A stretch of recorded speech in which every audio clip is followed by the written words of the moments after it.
What's up, Cats fans? Paul here from the Hoops Crew to talk to you about Connor O'Sullivan debuting this week. It's very exciting. Connor was our first selection in the draft from 2023 and is going to be doing, hopefully, some amazing things for the Cats over the many, many years to come. I believe he's Geelong Cats capped player 1,114 now at this point, and it is all very exciting. The news was broken as a part of team selection for this week. We learned that he is making the cut. He's in the extended squad, but was specifically named on the back line here, which is, in the back line there, back pocket, which is awesome to see. We don't have to worry about potentially subs and any of that sort of stuff that's going to put him at risk of getting very, very minimal game time or potentially none at all, like we can sometimes see happen to debutants who get listed as the sub. That's not going to be a problem for him, from what it seems.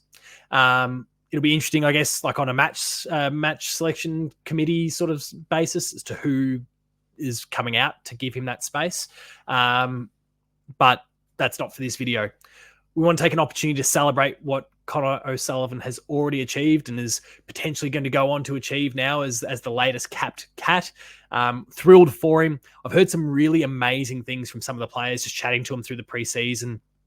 Comparisons being made between him and fellow Cat Blitz in terms of the way he will cover the ground, the athleticism, but the ability to kind of do it at multiple ends and sections of the ground. It's really amazing to see. But whether we see all of that, and this is where the title of this video, the what should we expect thing comes in.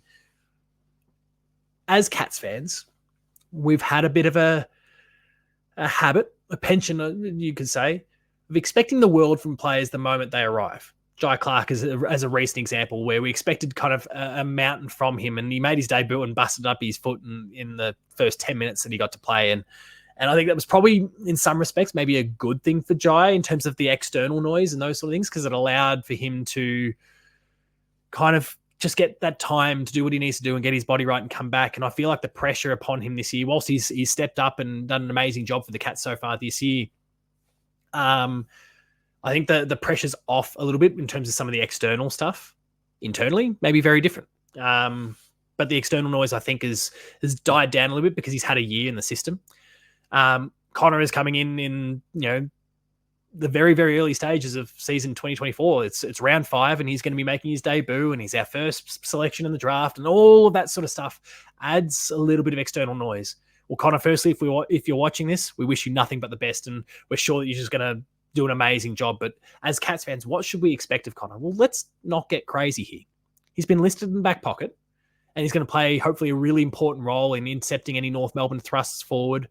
And that's going to be hugely important. Hopefully he gets a bit of an opportunity to stretch his legs and run a little bit and kind of demonstrate his abilities. But let's not get too crazy about this. And I from here, I'm going to take a moment, and, the wonders of technology. I'm going to present another screen here to go through some of his stats so far. The VFL team has played 2 games up to this point. And so I wanted to take an opportunity to take a bit of a look at what he's done there and what we can maybe glean from just those 2 games. I'll filter it by Cats. I'm going to sort by number. There's Connor O'Sullivan. 14. So round 1, 14 disposals, 7 kicks, 7 handballs, 5 marks, and 2 clearances. Clearances interest me because, it's typically a midfielder's sort of thing. But we talk about this ability to potentially be a little bit like Mark Blitzarves and play multiple positions, multiple roles. Well, there's a sign that maybe he was playing solely defense, maybe he's playing a certain portion of the ground. But when the ball ups can happen anywhere, throw-ins can happen anywhere. Well, he's demonstrating the capacity to clear the ball quite well. Then if I jump to his next game, we can see a little bit of a change in kind of the stats.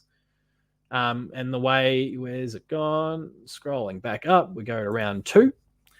And we find the Cats game where we got rolled again. It's not been a great start for the VFL team so far this year. You can kind of see we're tracking quite well, and then boom, it happened all of a sudden, very, very, very drastically, very late, which was unfortunate. But player stats, and again, we sort by Cats, we sort by player number, we find Connor O'Sullivan, and we see a different sort of complexion here, statistically speaking. Disposal-wise, again, 13 to 14. I think it was 14 in the last game, 13 this time. 11 kicks, 2 handballs, So the balance has changed a little bit there. The way he was used has been changed a little bit. 7 marks, so he's potentially intercepting the ball quite well. The 6 tackles is a point of interest for me. No clearances this time, but the 6 tackles. I'm wondering what sort of feedback he received between game 1 and game 2, because that's a fair jump when it comes to that specific game. He was second for the Cats. Sorry, I shouldn't say second best on ground, but second for the Cats, and that's a marked difference between game 1 and 2, 0 to 6 when it comes to the tackle count. He might be debuting here because he's demonstrated the capacity to listen to the feedback that's been provided to him by the coaches and act on it. And we've heard about all these other wonderful qualities and those sort of things that have already been clear through the preseason. And maybe he's showing to the coaches, to Chris Scott and the team, that this guy is a guy that will very quickly follow instruction. He might make a couple of mistakes early on, and that's normal of any young player. Might make a few mistakes early on, but he's going to reflect on that, and he's going to listen to the feedback, and he's going to act on it. And that is a player that you want in your system as soon as possible. You want to mold that person. You want to help build them into the best possible player. And he's got a whole bunch of physical attributes that already fit the Geelong way and what we're kind of looking for out of a draft pick like him.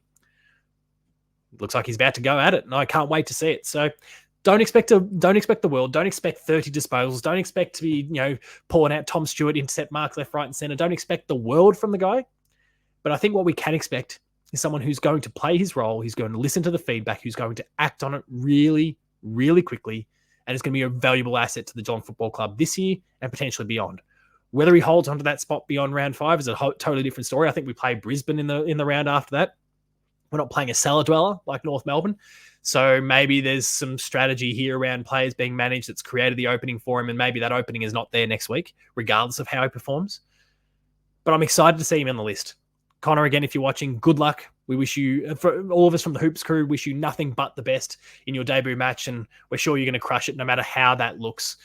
Cats fans, hope you're throwing your support behind Connor O'Sullivan this week. It's going to be awesome to see him out there. Remain Geelong strong. Check out all of the Hoops crew content on YouTube, Patreon, and more. Hit us up on social media. Let us know what you think. Hit us up in the comments. Let us know what you think and what your expectations are of Connor O'Sullivan's debut. Thanks a lot for watching. Remain Geelong strong, and I'll see you next time.